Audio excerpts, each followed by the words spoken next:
En arrivant en ville, Modou ne connaissait personne. Il n'avait ni argent ni soutien, seulement la volonté de survivre. Après plusieurs jours de recherche, il trouva du travail dans une grande maison appartenant à un banquier riche et respecté. Modou n'était pas employé de bureau, il servait la maison. Chaque jour, il se levait très tôt, nettoyait la maison, nourrissait les animaux, arrosait le jardin. Pendant que le père partait au travail, la mère sortait et les enfants allaient à l'école. Modou travaillait dur, en silence, sans jamais se plaindre. Dans cette maison vivait une fille, la fille du banquier. Elle observait Modou, sa discrétion, son respect et sa manière de travailler. Un jour, elle lui proposa une relation amoureuse. Elle insista une deuxième fois, puis une troisième fois, mais Modou refusa encore, conscient de sa condition de pauvre et des conséquences possibles.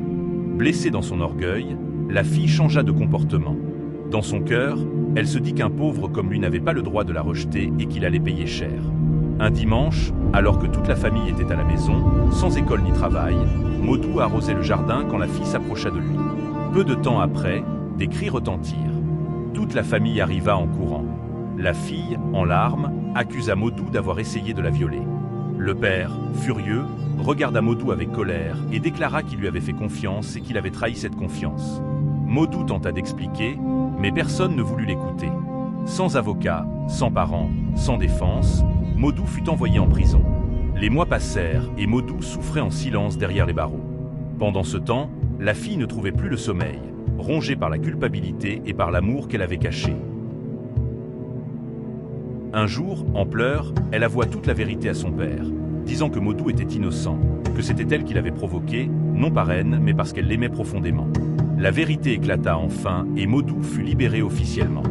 Honteux et bouleversé, le banquier décida de réparer son erreur et offrit à Modou un travail dans son bureau. Les années passèrent et grâce à son intelligence, son travail et sa patience, Modou devint riche. Mais il n'oublia jamais son village. Un jour, il y retourna avec sa femme et finança les cultivateurs, construisit des écoles, créa des entreprises et donna du travail à tout le monde. Le village entier se réunit et ceux qui l'avaient autrefois rejeté dirent aujourd'hui que Modou n'était plus seulement l'enfant chassé du village, mais qu'il était devenu le roi du village. Abonne-toi Histoire Expérience Moussa Gueye.